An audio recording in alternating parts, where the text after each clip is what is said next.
Kapag ang isang NEN user ay nagsagawa ng water divination test at napagalaw nila ang dahon na nasa ibabaw ng tubig, nangangahulugan ito na isa silang manipulator. Ang mga manipulators ay ang mga NEN users na kadalasang kinatatakutan pagdating sa patagisan ng NEN, sapagkat ang mga taong nasa ilalim ng kategoryang ito ay kaya agad tapusin ang isang duelo sa oras na makompleto nila ang mga kondisyon ng kanilang manipulation abilities. Ang masakla pa, maaaring mapunta sa epekto ng kanilang kakayahan ng kanilang mga katunggali at makontrol ito ayon sa kanilang mga kagustuhan. Ganito kalupit ang mga manipulators. Kaya sa video na ito mga idol, ipapaliwanag ko sa inyo ang 18 manipulators ng kwento, kung ano-ano ang kanilang mga NEN abilities at kung gaano sila kalakas o kapanganib. Tapusin nyo ang video na ito hanggang dulo para isa-isa nyong makilala ang mga manipulators ng istorya. Number 1. Shoot McMahon. Si Shoot ay isa sa mga NEN users na nagtatagli ng kakaiba pero napakagandang ability sa kwento. Sa sobrang kakaiba nito, hindi natin agad masasabi na isa siyang manipulator. Pero kinumpirma talaga ng databook na ang Hunter ay isa sa mga karakter na may abilidad na magmanipula ng mga bagay at ito ay ang 3 kamay na nililikha ni Shoot gamit ng kanyang NEN. Napapalutang sa ere, napapagalaw sa iba't ibang direksyon at napapaatake ni Shoot ang 3 kamay na ito. Ano may mga homing missiles na napapabulusok ni Shoot ng kanyang mga kamay para pinsalain ang kanyang mga kalaban. Kaya kahit ang ating bida na si Killua ay nabigong maiwasan ng mga pag-atake ni Shoot. Sa sobrang galing pa ng Hunter sa pagkontrol ng kanyang 3 kamay, nasabayan niya ang hindi bababa sa 12 tentacles ng Royal Guard na si Yuppie. Ang mga galamay na ito ay mayroong bilis at may lakas na kayang magwasak sa kahit na anong bagay na matatamaan ng Royal Guard. Pero nagawa ni Shoot na makasabay kay Yuppie sa abot ng kanyang makakaya.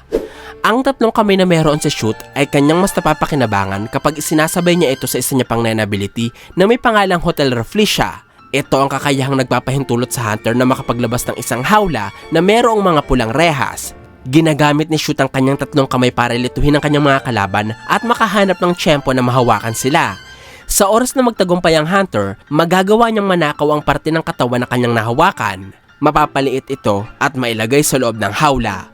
Madalas na inuuna ni Shoot na nakawin ang mga mata ng kanyang kalaban upang lumikha ng blind spots para sa kanyang mga pag-atake. Pagkatapos ay sunod-sunod na niyang nanakawin ang parte ng katawan ng mga ito hanggang sa tuluyan na niyang maikulong sila sa loob ng Hotel Rafflesia. Si Shoot ay nabigong mapigilan ang Royal Guard na si Yuppie noong nagtuo sila, pero walang duda na isa siya sa mga pinakamagaling na manipulator sa kwento dahil hindi na niya kailangang gumamit ng ibang tao. Sapat na ang kanyang 3 kamay para harapin ang kanyang mga kalaban. Number 2. Baize. Ang isa sa mga unang manipulators na nakilala natin sa istorya ay ang babaeng Hunter na si Baize.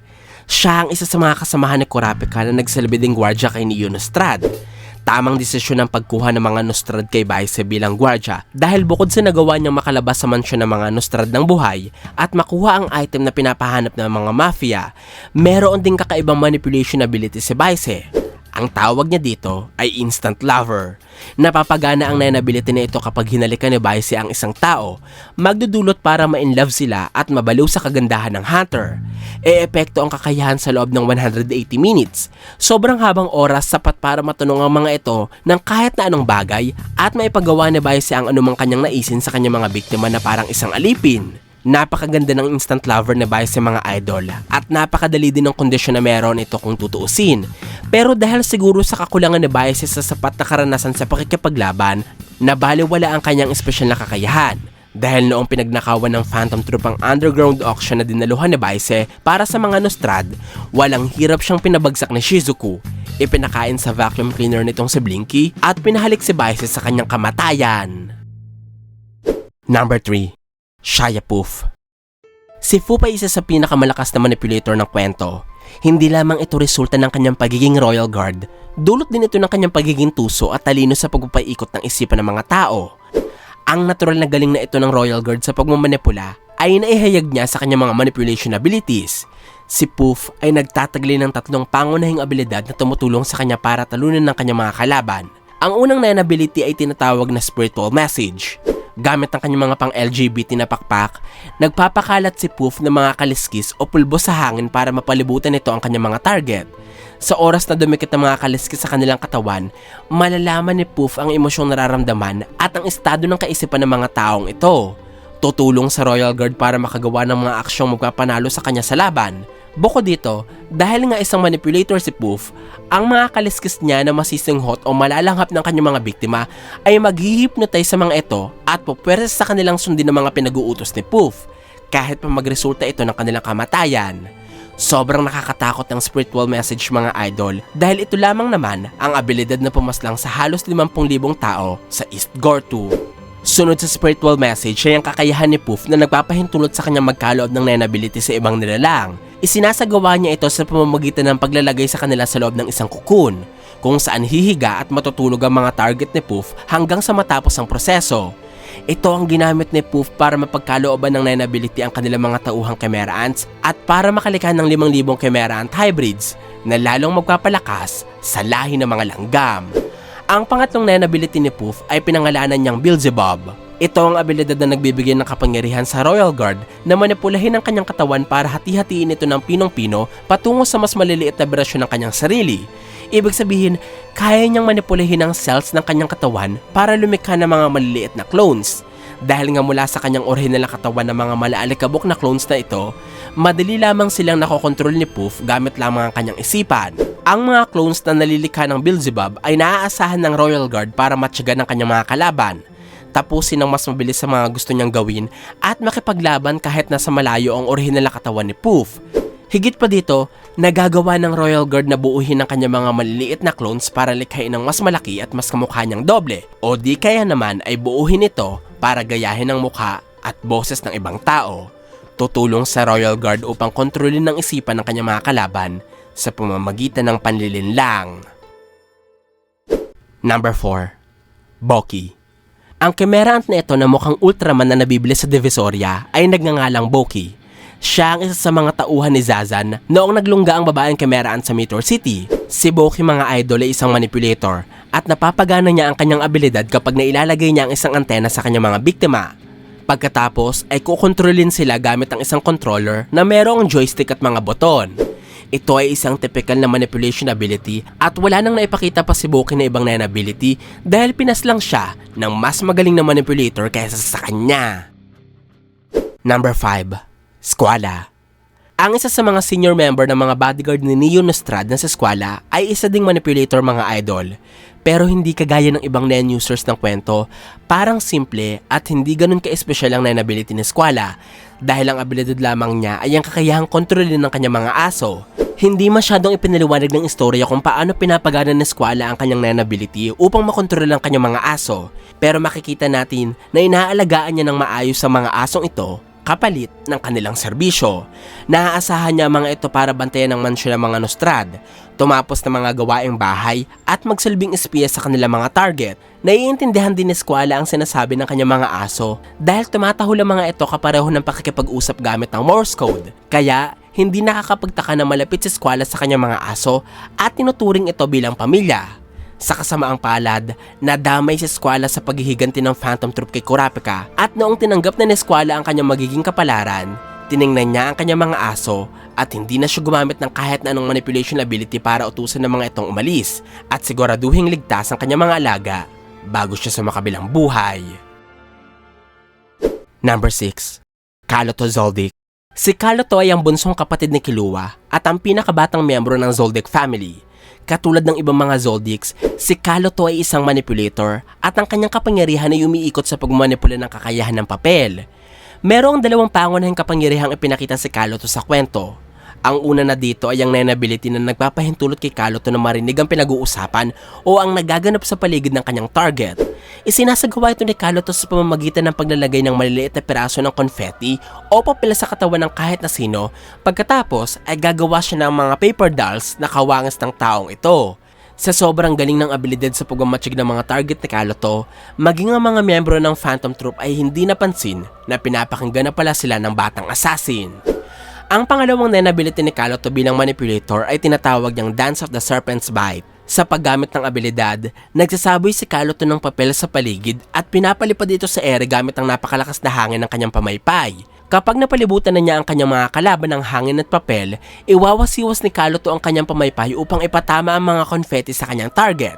Sa oras na may madikit na papel sa katawan ng mga ito, iwawasiwas muli ni Kaloto ang kanyang pamaypay upang manipulahin ang hangin ng may papel at ipang-atake ito sa katawan ng kanyang katunggali, magdudulot para mapingas o mawasak ang parte na nadikitan ng confetti dahil sa lakas ng pag-atake ni Kaloto. Paulit-ulit itong gagawin ng batang Zoldyck hanggang sa madurog niya ng tuluyan ang katawan ng kanyang kalaban. Number 7. Shikaku. Kung hindi nyo kilala ang nen-user na ito, siya si Shikaku, ang isa sa mga sundalo ng unang prinsipe ng Kaki na si Benjamin. Isa ding manipulator si Shikaku mga idol at kabilang siya sa mga nasa kategoryang ito na hindi nangongontrol ng kalaban o mga bagay.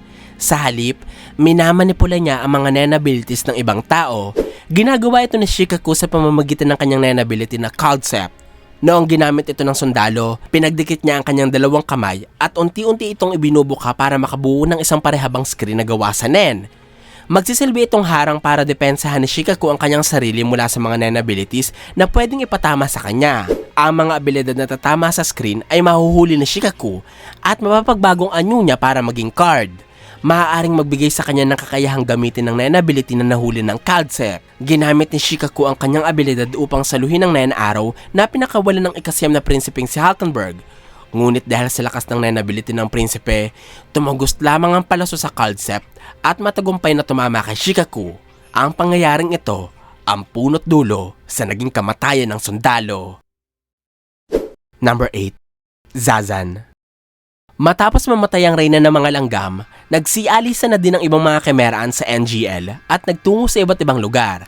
Isa sa mga Chimerans na ito ay si Zazan, na bumuo ng sarili niyang colony sa Meteor City at nagpakilala bilang reyna ng mga Chimerans.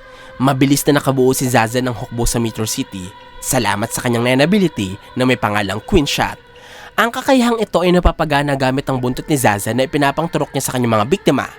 Ang mga taong pinagamitan ng Queen Shot ay magbabagong anyo para maging kalahating tao at kalahating hayop. At syempre, dahil nga manipulation ability ang Queen Shot, nakokontrol ni Zazan ng mga hybrid na ito at nakukuha niya ang katapatan ng mga nilalang. Ang maganda pa sa abilidad ni Zazan ay ang pagsala nito sa mga mas malalakas na sundalo sapagkat pinapas lang ng Queen Shot ang mga mahihinang tao na hindi kinakaya ang proseso ng pagbabagong anyo. Kaya ang natitira lamang ay ang mga mas mapapakinabangang sundalo. Hindi mawawala ang kontrol ni Zazan sa mga taong napagbago ng kanyang nen ability, maliban na lamang kung mamamatay ang babaeng Chimeraan. Isang pangyayaring medyo mahirap isakatuparan dahil may angking lakas din si Zazan, lalo na kung gagamitin niya pa ang isa niyang nen ability na nagpapabago sa kanyang katawan. Mula sa pagiging hot mama, nagiging mukha ng kawatan si Zazan. Nagaganap ang transformasyong ito ng babaeng Chimeraan matapos niyang hugutin at putulin ang kanyang buntot.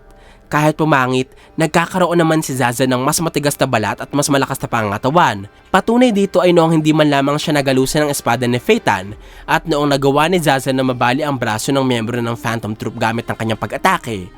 Sa kabila ng pambihirang lakas na ito, hindi nakaligtas si Zazan sa kalupitan ng Phantom Troop sapagkat noong mapikon si Phaeton, pinaslang nito ang babaeng Chimeraan sa pamamagitan ng pinakamasaklap na paraan.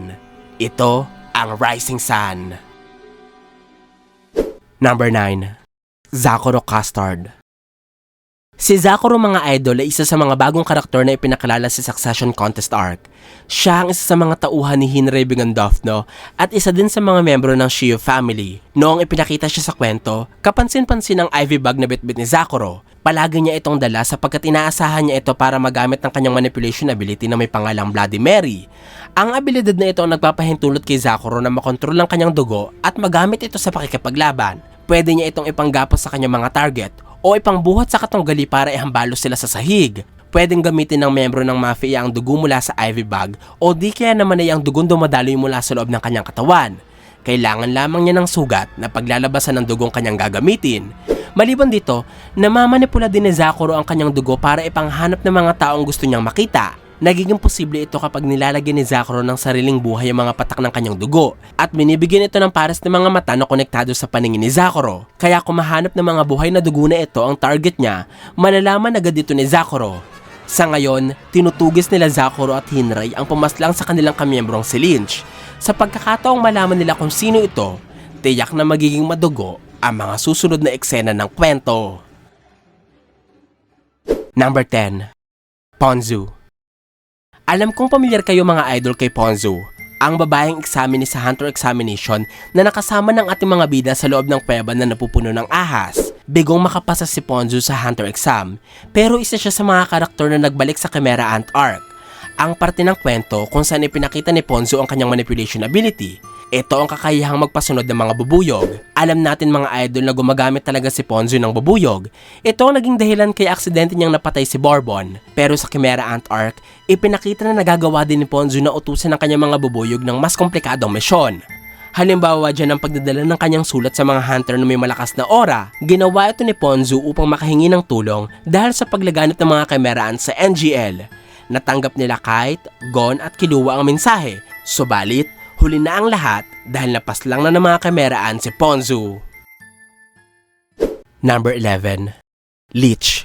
Kung meron mang nagtatagli ng isa sa pinakawalang kwentang manipulation ability sa kwento, pagmamayari ito ng botchog na miyembro ng Shadow Beast na si Leech. Katulad ng kanyang pangalan, meron siyang kakayahang magmanipula ng mga linta. Inaalagaan ni Leech ang mga pesting ito sa loob ng kanyang tiyan. Meron siyang iba't ibang klase ng mga linta. Mula sa mga lintang kumakain ng laman ng tao, lintang nagdadala ng sakit sa mga biktima, at mga lintang nagpapagaling ng mga karamdaman. Mapapakinabangan ni Leech ang kanyang mga alaga sa pamamagitan ng pagkagat sa kanyang target at paggamit ng kakaiba niyang bunganga para ipasok ang mga linta sa katawan. Noong inasahan niya ang kakayahan laban kay Uvogin, gumamit si Leech ng mga lintang nangingitlog sa loob ng katawan ng tao.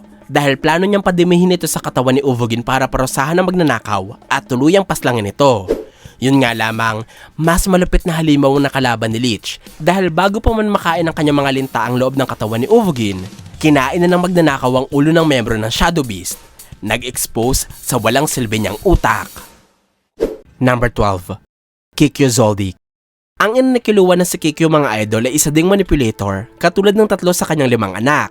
Sa kasalukuyan, hindi pa nagpapakita si Kikyo ng Nen ability pero maaaring may kapangyarihan siyang magmanipula at mang-gaslight ng anak. Joke lang. Posible na ang Nen ability ni Kikyo ay konektado sa mga robot o teknolohiya bilang nagsusuot siya ng high-tech na visor sa kanyang mga mata.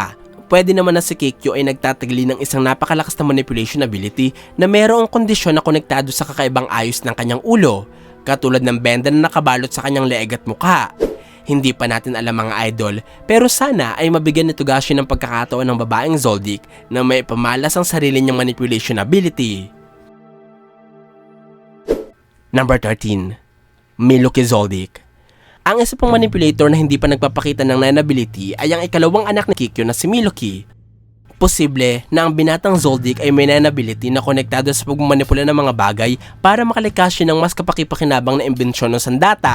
Halimbawa dyan ng mga micro-sized bombs na nilalagay niya sa lamok at ang mga yoyo ni Killua na may bigat na 50 kilo. Nasabi kong ganito ang Nen ability ni Miluki dahil ang Nen tape niya ay nasa pagitan ng manipulation at specialization.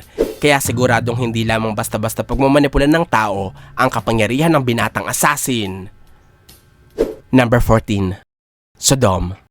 Ang miyembro ng Haley family na si Sodom mga idol ay isang doktor na nagsasagawa ng mga illegal na medical procedures. Naging miyembro siya ng Haley family at nakaisa sa layunin ng grupong pumaslang ng mga pasahero ng barko. Nagresulta para maging level 31 manipulator si Sodom at magkaroon siya ng sariling Nen ability. Hindi pa pinapakita mga idol kung ano ang abilidad ni Sodom. Pero base sa mga impormasyong binanggit niya sa kwento, merong kapangyarihan ng doktor na dumukot ng mga target nilang tao na hindi marunong sa paggamit ng Nen. Ito ang inasahan niya upang kidnapin ang sundalong si Borksen. Hindi malabong mangyari na bilang isang manipulator, may kapangyarihan si Sodom na kontrolin ang lokasyon ng isang tao at palitan ito patungo sa lugar na kanyang gusto. Hindi pa din natin alam sa ngayon. Pero patuloy pa din naghahanap sila Morena ng mga specialist na makakatulong sa kanilang layunin. Kaya posible na makita pa natin ang Nen ability ni Sodom. Number 15. Zushi. Sigurado ako mga idol na hindi nyo pa nakakalimutan si Zushi, ang batang nakasabay nila Gon at Killua ng pag-aaral ng Nen sa ilalim ng pagtuturo ni Master Wing. Ipinakita mga idol sa Heaven's Arena arc na si Zushi ay isang manipulator, ngunit dahil kakaumpisa pa lamang ng pagkasanay ng bata sa kapangyarihan ng Nen, hindi pa natin alam ang abilidad na meron si Zushi. Nakakasabik malaman kung ano ito mga idol sapagkat ayon kay Wing, ang potensyal na meron si Zushi ay makikita lamang sa isang tao mula sa 100,000 individual. Kaya masasabi natin na meron talagang espesyal na kakayahan si Zushi. Pwedeng konektado ito sa disiplinang meron ng Shingen Ryu Kung Fu. Bilang isang huwarang tagusunod ng martial arts style na ito si Zushi, Makikita sa kanyang pananamit, pagkilos at paraan sa pakikipaglaban. Kapag nagkataon pa mga idol, baka maging kasing galing pa ni Zushi, ang headmaster ng Shingenryu na si Isaac Netero. Number 16. Morel Macarnacy. Ang Double Star Sea Hunter na si Morel mga idol ay gumagamit ng isang malaking pipa upang magbuga ng usok at baguhin ang anyo nito para maging kawangis ng kahit na anong bagay. Sa description ito, maiisip natin na maaaring isa siyang conjurer, emitter o transmuter. Pero si Morel talaga ay isang manipulator dahil ang kanyang kakayahan ay nakatuon sa pagmamanipula ng katangian ng usok. Ang kanyang Nen ability na Deep Purple ay nagpapahintulot sa kanyang makalika ng mga bagay kagaya ng tali, damo, mga balsa at maging mga buhay na nilalang kagaya ng mga kuneho, mga clones niya at doble ng kanyang mga kagrupo. Nagagaya ni Morel ang mismong boses, kulay, hitsura at pagkilos ng mga nilalang na kanyang ginagaya. Hindi mahahalata ng kahit na sino ang pagiging peke ng mga ito. Maliban na lamang kung hahawakan nila ang mga bagay na nilikha ni Morel. Bilang halimbawa sa galing ng hunter sa pagmamanipula ng usok ay mga sundalong usok na tinatawag na smoke troopers. Ito ang mga nenbis ni Morel na naaasahan niya sa pakikipaglaban, pagbabantay at pagsasagawa ng mga komplikadong misyon. Hindi na kailangang magsalita si Morel para utusan ng mga ito dahil sa pagkakataon na natapos siya sa paglikha ng mga smoke troopers, alam na agad ng mga ito ang gustong mangyari ni Morel. Bukod sa Deep Purple mga idol, ang isa pang Nen ability ni Morel ay tinatawag na Smoky Jail. Ang abilidad namang ito mga idol ay mabisa sa pagkulong ng kanyang mga kalaban dahil napapalibutan ni Morel ang sarili at ang kanyang target sa loob ng makapal na usok. Hindi masisira ang Smoky Jail mula sa loob o sa labas kahit atakihin ito ng paulit-ulit. Kaya halos lahat ng mga makukulong nito ay hindi na makakalabas maliban na lamang kung may kakayahan silang gawing kasing liit ng alikabok ang kanilang katawan. Pero hanggat nasa loob sila ng Smoky Jail, nalilimitahan ni Morel ang kanilang pagkilos sa loob ng kanyang usok, isang klase ng pagkontrol sa laban kung saan bihasa ang mga manipulator. Number 17. Shalnark Ryusei. Isa sa miyembro ng Phantom Troop, isang hunter at isa ding manipulator sa Shalnark mga idol. Siya ang inaasahan nila Krollo sa pagkuha ng mga impormasyon para mapadali ang kanilang mga misyon. Kadalasang ginagawa ng Shalnark ang kanyang tungkulin sa pamamagitan ng kanyang manipulation ability na tinatawag na Black Voice. Sa kakayahang ito, tinatarak ng Shalnark ang daladalang antena sa batok ng kanyang target para mapasa ilalim ito sa epekto ng kanyang kapangyarihan. Pagkatapos ay nakokontrol niya ang kilos, pagkasalita at buong kaisipan ng kanyang mga biktima sa pamamagitan ng isang espesyal na cellphone. Nakikita ni Shalnark sa screen ng kanyang cellphone ang paningin ng mga taong kanyang minamanipula at napapagalaw niya ito sa pamamagitan ng mga boto ng kanyang cellphone. Ganun pa man, pwedeng ilagay ni Shalnark sa autopilot ang mga taong ito para tapusin nila ang utos ng magnanakaw kahit hindi nito ginagamit ang cellphone. Palaging may bitbit na dalawang antena si Shalnark kaya pwede siyang kumontrol ng dalawang tao ng magkasabay. Pero minsan, ginagamit niya ang isa sa mga antena direkta sa kanyang sarili. Ginagawa niya ito upang magamit ang ikalawa niyang abilidad na may pangalan namang autopilot mode. Ang kakayahang ito ay nagbibigay kay Shalnark ng sangkaterbang aura kasabay ng hindi mapigilang lakas at hindi maiwasang bilis. Kapag nasa estadong ito, wala sa sarili niyang pag-iisip si Shalnark sapagkat ang tanging gagawin lamang ng kanyang katawan ay ang misyong gusto niyang tapusin noong pinagana niya ang autopilot mode. Mananatili si Shalnark sa epekto ng kakayahan at hindi niya ito mapapatigil hanggat hindi natatapos ng autopilot mode ang utos o napapaslang ng kanyang kalaban. Dahilan para manakit ang buong katawan ni Shalnark sa oras na bumalik na siya sa wisyo. Ang Nen ability ni Shalnark ay hiniram ni Krollo sa laban nito kay Hisoka. Hindi na ito naibalik ng leader ng Phantom Troop kay Shalnark. Kaya noong supresang nabuhay si Hisoka, hindi magamit ng magnanakaw ang kanyang kakayahan. Isang pangyayaring wala sa kontrol ni Shalnark. Nagresulta sa kanyang kamatayan. Number 18. Illumi Zoldyck. Ang unang manipulator na ipinakilala sa kwento mga idol ay walang iba kundi ang kuya ni Killua na si Illumi Zoldyck. Nakilala muna natin siya sa Hunter Examination bilang si Gitara-Core. Ang examine na ibang-iba ang mukha kumpara kay Illumi sapagkat ginamit ng Hunter ang kanyang Nen abilities upang baguhin ang kanyang hitsura. Si Illumi ay merong kakayahang manipulahin ng mga tao sa pamamagitan ng kanyang karayom. Kapag ginagamit niya ang mga karayom na ito sa kanyang sarili, nababago niya ang hugis ng kanyang katawan, kulay ng balat at ang kanyang mismong pagmumukha. Minsan, ginagamit ni Illumi ang kanyang abilidad na ito sa pangongopya ng wangis ng ibang tao at para hindi mahalata ang kanyang pagpapanggap, hindi siya nag-iiwan ng karayom sa kanyang balat. Kapalit ng kondisyong ito, ang mas mabilis na paglalaho ng kanyang kinopyang hitsura. Ang galing na ito ng pagmamanipula ni Illumi sa kanyang katawan ay katumbas ng kanyang kabihasaan sa paggamit ng kanyang karayom para kumontrol ng pag-iisip ng ibang tao. Sa oras na itinatarak ni Illumi ang kanyang mga karayom sa ulo ng ibang tao, nagagawa niyang manipulahin ang pag-iisip ng mga ito at mapasunod sa kahit na anong kanyang pag-uutos. Ang tawag sa abilidad na ito ay Needle People. Ang mga biktima ni Illumi na nasa epekto ng kanyang nanability ay gagawin ang ipinag-uutos ng assassin hanggang sa mamatay sila sa proseso ng pagtapos ng kanilang layunin. Kung sakali namang matanggal ang karayom na inilagay ni Illumi sa kanilang mga ulo, maaari silang makaligtas sa kamatayan, ngunit magiging baldado na sila habang buhay. Dulot ng napakaraming aura na mayroon ng mga karayom ng assassin, namamatay ang mga taong natamaan ng madaming karayom. Ganun pa man, pwede pa rin silang pakinabangan ni Illumi dahil sa kapangyarihan nitong kumontrol ang mga bangkay. Kadalasan, ang mga patay na katawang kanyang minamanipula ay may higit sa isang karayom sa ulo. Kahit patay na sila, naaasahan pa rin ni Illumi ang mga ito sa mga mas mahihirap na gawain. Halimbawa dyan ang pagmamaneho, pagsasalita at pakikipaglaban. Sa madaling salita, gamit ng kanyang manipulation abilities, pwede bumuo si Illumi ng hukbo ng mga bangkay. Higit pa dito mga idol, may isa pang manipulation ability sa Illumi na ipinakita sa istorya. Ito ang kapangyarihang ginamit niya para kontrolin ng utak ng kanyang kapatid na si Killua. Ginawa ito ni Illumi sa pamamagitan ng isang maliit na karayom. Noong inilagay ito ng assassin kay Killua, naikondisyon niya ang utak ng kanyang nakababatang kapatid para tumakas ito sa mga labang hindi niya siguradong maipapanalo. Kapag napupunta si Killua sa mga ganitong klaseng sitwasyon, nakakaramdam siya ng matinding takot. Naninigas din ang kanyang katawan at nakikita niya ang pagmumukha ni Illumi na nagsasabi sa kanyang tumakas. Sa sobrang tindi ng hipnotismong dulot ng karayom na ito ni Illumi, hindi sumasapat ang matinding pagnanais na Killua na paglabanan ng takot sa kanyang isipan at naniniwala ang bata na tunay na emosyon niya ang kanyang nararamdaman. Matagal na panahong nasa ilalim ng manipulasyon ni Illumi si Killua hanggang sa maramdaman niya ang karayom ng kanyang kuya at maalis niya ito sa kanyang utak. Si Illumi ang isa sa pinaka-nakakatakot na karakter sa kwento sapagkat kapag pinagsama-sama ang karanasan ng binatang Zoldyck bilang assassin, ang lakas niya bilang isang non-user at ang panganib na meron si Illumi bilang manipulator, kaya niyang paslangin ng kahit na sino sa pamamagitan lamang ng kanyang mga karayom. Ang ability na nagagawang manipulahin ng mga bagay sa paligid, ang mga kakayahang nagpapahintulot na makontrol ang sitwasyon at ang kapangyarihang magamit ang isipan ng ibang tao ay ang mga kadalasang abilidad na tinataglay ng mga manipulators. Lahat ng ito ay lubhang napakamapanganib, kaya maiintindihan mo talaga kung bakit sobrang pinangingilaga ng mga manipulators. Ang 18 manipulators na ipinaliwanag ko mga idol ay may kanya-kanyang abilidad. Para sa inyo mga idol, sino sa kanila ang pinakamakapangyarihan? At sino sa tingin nyo ang mananaig sa larangan ng manipulation? Ito po ang aking paliwanag sa 18 manipulators ng Hunter x Hunter. Sana po ay nagustuhan nyo ang aking paliwanag.